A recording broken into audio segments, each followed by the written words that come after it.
Salut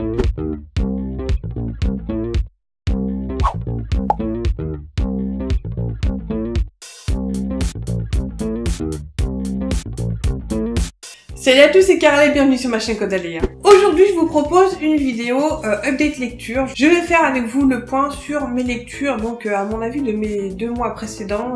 Ces mois mars et avril ont été un petit peu compliqués niveau lecture, donc je vais un petit peu grouper ces 2 derniers mois pour vous parler donc des lectures que je viens de finir et dans lesquelles je suis encore en ce moment. Je vous parlerai très brièvement en fait de mon abandon de Fils des Brumes de Brandon Sanderson, ou du moins je le mets de côté pour être plus précise. Ensuite je vous parlerai aussi brièvement des Larmes Noires du Dragon de Lookie, donc ça c'est en fait un peu d'exclusivité puisque c'est ni sorti en entier sur Wattpad, ni sorti du tout pour l'instant en publication, mais voilà, j'ai eu la chance de lire tout le livre, donc tout le tome 1, et je vous en parle tout de suite. Et je vous parle ensuite du livre audio, donc Sapiens, et je crois que c'est une brève histoire de l'humanité, ou une courte histoire de l'humanité, c'est de Yuval Noah Harari, si je ne dis pas de bêtises, et j'ai lu ça, j'ai écouté ça sur Audible. Et je vais terminer avec ma lecture en cours, il s'agit en fait d'une relecture du Vol du Dragon de Anne McCaffrey, donc dans la saga de Perle. Donc je vais commencer cette update lecture pour vous parler très brièvement en fait de mon abandon de Fils des Brumes et pourquoi en fait je l'ai abandonné, ou du moins je l'ai mis de côté je pense. Déjà parce que c'est une énorme brique et que je pense que c'est pas forcément ce dont j'avais besoin à ce moment-là où je le lisais, même si j'en avais vraiment très envie, j'ai vraiment très envie de le lire. Et puis il y a eu aussi le fait que j'ai trouvé des longueurs assez énormes. J'ai lu un tiers du premier bouquin qui fait déjà... Enfin, moi je l'ai lu en numérique, mais j'imagine bien, vu qu'il faisait bien 600 pages en numérique, à mon avis ça va être une belle grosse brique, presque autant que Gagner la guerre, facile. Et voilà, j'ai trouvé que ça traînait un petit peu en longueur au début. J'ai eu un petit peu de mal à saisir un petit peu tous les tenants et les aboutissants au début. Je trouve que ça patine un petit peu en longueur, en description, etc. Et ce qui m'avait vraiment gêné, c'était les descriptions en plein milieu des actions qui, je trouve, appesantissent un petit peu. Enfin, ça nuit en fait au dynamisme de la scène, alors que c'est censé être hyper dynamique. Et voilà, essayer de nous raconter par le menu tous les mouvements qui se passent, etc. J'ai trouvé que ça ralentissait la scène de façon trop importante, et du coup je pense que c'est ça qui faisait que j'avais de moins en moins envie de me remettre à lire ce livre. Vraiment à chaque fois le soir je me disais je vais peut-être lire 2 pages, 3 pages et m'endormir. J'ai l'impression moi aussi de patiner un petit peu, et voilà, j'avais vraiment envie d'avoir une lecture dans laquelle je pouvais m'investir et aimer lire en même temps. Et clairement Fils des Brumes c'était pas le cas. Je pense que je le laisserai pour un petit peu plus tard, le reprendre plus tard, parce que voilà, tout simplement il y a des bouquins qui faut que ce soit lu à un temps T, à un moment où vous êtes ouvert et open pour ce genre de livre, et en tout cas c'était pas le cas. Donc au lieu de lire Fils des Brumes, je me suis plutôt en fait lancée dans la relecture des Larmes Noires du Dragon. C'est le tome 1, je crois, des Chroniques de Targon, je sais pas encore comment elle l'a appelé. C'est de Lookie. Lookie est une amie très proche de moi, c'est une copine de NaNoWriMo, une copine d'écriture avec qui je partage tout au niveau écriture, qui connaît tout de mon roman, avec qui je discute quasi quotidiennement d'écriture de son roman à elle, de mon roman à moi, etc. Elle m'aide à me débloquer sur mon roman et je l'aide à se débloquer sur son roman aussi, donc c'est vraiment on s'apporte l'un l'autre comme ça, c'est un peu ma writing buddy. Et donc elle avait posté, je vous encourage à aller voir, donc en tout cas c'est la première version du premier jet qui est disponible sur Wattpad. Donc vous pouvez le trouver sous le nom des Larmes Noires du Dragon. Je crois que j'en ai déjà de toute façon parlé dans une précédente vidéo, peut-être que je vous mettrai le lien quelque part là dans la barre d'infos, etc. Bref, c'est de la fantasy, mais c'est plus que ça. C'est un pastiche de fantasy qui se prend pas au sérieux et en même temps un petit peu... Je sais que voilà, c'est parti d'un pastiche, elle voulait mettre vraiment... dénoncer tout en utilisant, en se moquant des tropes et des lieux communs en fantasy et puis dans la littérature, on va dire jeune adulte, et d'utiliser ces trucs-là, de les bousculer et puis voilà, de s'amuser avec. Surtout, elle voulait s'amuser avec. Essentiellement, je pense que ça se sent dans ce qu'elle a écrit. Et voilà, j'ai eu la chance de lire donc tout le tome 1. Donc je crois que sur Wattpad, il n'y a que la moitié du tome 1, qui est déjà... il y a déjà beaucoup de choses à lire, je vous dis ça tout de suite, parce que c'était un gros tome, mais je n'ai vraiment pas senti j'ai pas senti le truc, quoi. Ça se lit avec une telle facilité et on se surprend à sourire, on se surprend, voilà, à se... il y a à la fois de l'humour parce que c'est de la light fantasy, mais à la fois il y a des thèmes qui, je sais, lui sont chers, de la diversité, de l'acceptation, etc. Donc voilà, c'est pas juste un truc pour faire rigoler, il y a vraiment des thèmes importants et sensibles et voilà, profonds en fait en arrière-plan. Et voilà, il y a des personnages que j'ai vraiment découvert et vraiment appris à apprécier, que je pensais vraiment pas, sincèrement. Il y a évidemment Melrius, le méchant de service, qui est juste tellement grandiloquent, tellement succulent qu'on a envie qu'il y ait un spin-off de lui tout seul. Et je sais qu'elle aussi, elle en a envie qu'il y ait un spin-off de lui tout seul. Et voilà, donc j'ai tout lu. Je suis vraiment...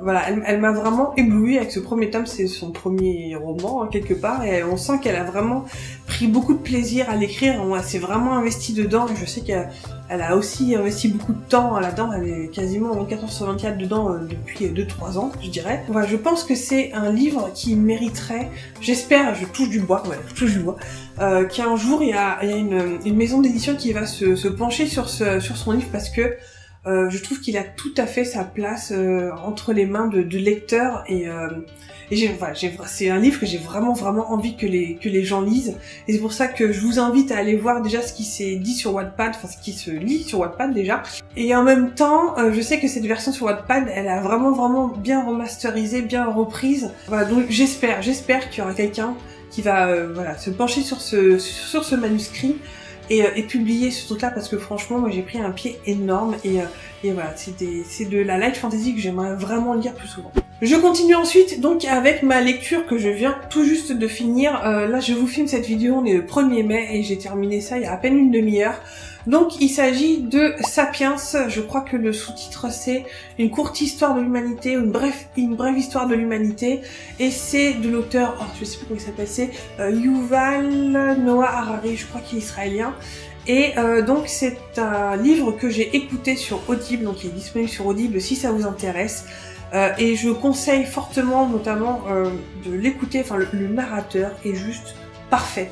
Je veux dire, il a une façon de raconter les histoires, je pense que j'essaierai de voir ce qu'il a fait d'autre comme narration, parce que c'est pas un roman, c'est plus un essai que ce soit plus d'anthropologie, de sociologie, d'économie aussi, voilà, il y a d'histoire aussi, où on retrace toute l'évolution de l'Homo sapiens, en fait, du début de l'apparition de l'espèce, au milieu des autres espèces d'humanoïdes, comment est-ce que Sapiens s'est forgé une place, comment Sapiens a évolué aussi, comment est-ce que, voilà, au niveau de la culture, au niveau de la civilisation, au niveau aussi de toute l'évolution de l'histoire telle qu'on connaît, c'était passionnant. Et je sais que en fait j'en avais entendu parler via c'était pas la chaîne de Lemon June, je pense que c'était plus dans ses sur son compte Instagram où elle faisait des stories là-dessus, et je ne peux que la remercier parce que c'était absolument passionnant. J'ai eu l'impression d'avoir à la fois un cours d'histoire, à la fois un livre, mais auquel on comprend tout. Je veux dire, c'est ça le truc, c'est on comprend le b.a.-ba de l'économie, les choses, des idées comme ça, comment les choses se sont mises en place les unes par rapport aux autres, et de façon complètement logique, et en même temps on nous raconte une histoire, donc on n'a pas l'impression d'être abreuvé comme ça de chiffres et de pourcentages et de trucs vraiment un peu rébarbatifs. C'était passionnant. J'en ressors, c'est pour vous dire, je l'ai acheté carrément pour l'offrir à mon beau-père, enfin le père de mon ami, parce que je sais que c'est des thèmes qui l'intéressent aussi.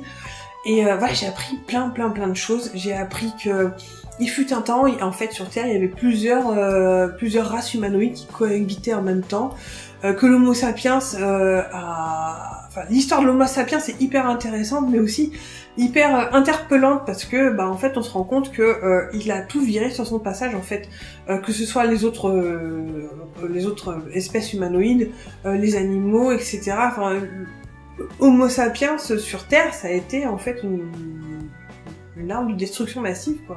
On se rend compte. Et il y a toute une partie aussi où il parle de l'avenir, en fait, du futur de notre espèce et des possibilités qui s'offrent à nous en ce moment. Et de la relativité par rapport aussi à l'histoire, comment est-ce que on se place par rapport à 500 ans avant, 500 ans, enfin voilà. C'est absolument passionnant, je me répète, mais voilà, c'est vraiment un livre que je vous conseille. Il existe en format physique, si vous pouvez le lire aussi, je pense, en format numérique. Il existe en audio, franchement, ne boudez pas votre plaisir, vous allez en sortir plus cultivé que quand vous l'avez commencé. Voilà, c'est un livre que je ne peux que conseiller. Et pour terminer, je vais vous parler de ma lecture en cours. Il s'agit d'une relecture, je pense que ça doit faire, je sais pas, 3 ou 4 fois que je le lis, parce que c'est vraiment le type de lecture chouchou que vous revenez dedans pour vous sentir bien et pour être complètement immergé dans un univers que limite vous auriez envie d'y être, quoi. Je sais qu'il y en a plein qui vivent ça avec Harry Potter, il y en a plein qui voudraient être dans Poudlard, moi j'aimerais être dans Pern. Même si c'est pas rose tous les jours, loin de là. Mais je suis en train de lire, de relire le vol du dragon. Donc c'est le tome 1 de la Grande Guerre des Fils, je crois. Donc c'est le premier arc dans le monde de Pern. Donc c'est de Anne McCaffrey. Vous pouvez trouver ça, je crois que je l'ai en pocket. Il est ressorti aussi en version intégrale et je pense que je vais me les acheter les versions intégrales parce qu'il y a un moment faut arrêter, quoi. Bon, de quoi ça parle? Le vol du dragon, donc comme je vous dis, c'est le tome 1 donc de la Grande Guerre des Fils. Nous sommes donc sur le monde de Pern, c'est une planète quelque part là-bas dans l'univers où donc les terriens ont colonisé il y a très très longtemps. Il y a toute d'ailleurs si ça vous intéresse de voir alors, la colonisation donc des humains, des terriens sur cette planète-là, c'est l'Aube des Dragons qu'il faut lire. Donc en fait c'est un spin-off, un préquel à toute Pern. Donc là, si vous voulez de la fantasy, lisez plutôt donc le vol du dragon et ce qu'il y a après. Si vous voulez vraiment de la science fiction fantasy, parce que là on a vraiment des vaisseaux spatiaux, etc. et la colonisation dans un monde alien, c'est l'Aube des Dragons. Voilà, ça c'était la parenthèse. Donc là, on est dans le vol du dragon sur Pern. Ça fait plusieurs centaines d'années, voire plusieurs millénaires, donc les terriens se sont installés sur Pern. C'est un monde plutôt à inspiration médiévale, où, on va dire ça pour faciliter un petit peu les choses. C'est un monde sur lequel, à intervalles réguliers, en fait, il y a des fils qui tombent du ciel parce qu'il y a un planétoïde itinérant, comme ils disent ça, qui en fait fait le tour du système solaire, qui s'en va très très très loin et puis donc il revient tous les 200 ans, je crois. Et quand il revient dans l'orbite de Pern, en fait, il déverse une espèce de forme de vie qu'il a sur lui, qui est attirée par gravité. Et donc c'est sous forme d'espèce de champignons qui tombent comme ça, sous forme de fil blanc, fil argenté, des espèces de champignons qui, quand ils tombent sur Terre, absorbe toute la vie. Donc c'est-à-dire que ça tombe dans la terre, ça s'enfuit dans la terre et ça rend stérile toute cette partie-là. Et quand ça tombe sur un être vivant, ça absorbe, ça tue, quoi. Et donc les terriens se sont pris ça sur la gueule dans l'Aube des Dragons et ont donc ont génétiquement modifié des races locales, donc ont créé des dragons. Et donc les chevaliers dragons sont des espèces d'escadrilles volantes qui ont pour mission en fait de protéger tous les territoires qui sont sur Pern en tuant, en cramant en fait les fils qui tombent du ciel. Donc en fait il n'y a pas vraiment de méchants, c'est une espèce de phénomène météorologique et physique et astronomique en fait qui revient tous les 200 ou 400 ans, je sais plus. Et donc voilà, donc vous avez cette menace donc qui revient régulièrement et en fait dans chacun des arcs de Pern, vous avez plusieurs arcs donc qu'Anne McCaffrey a écrit à différentes périodes en fait de Pern.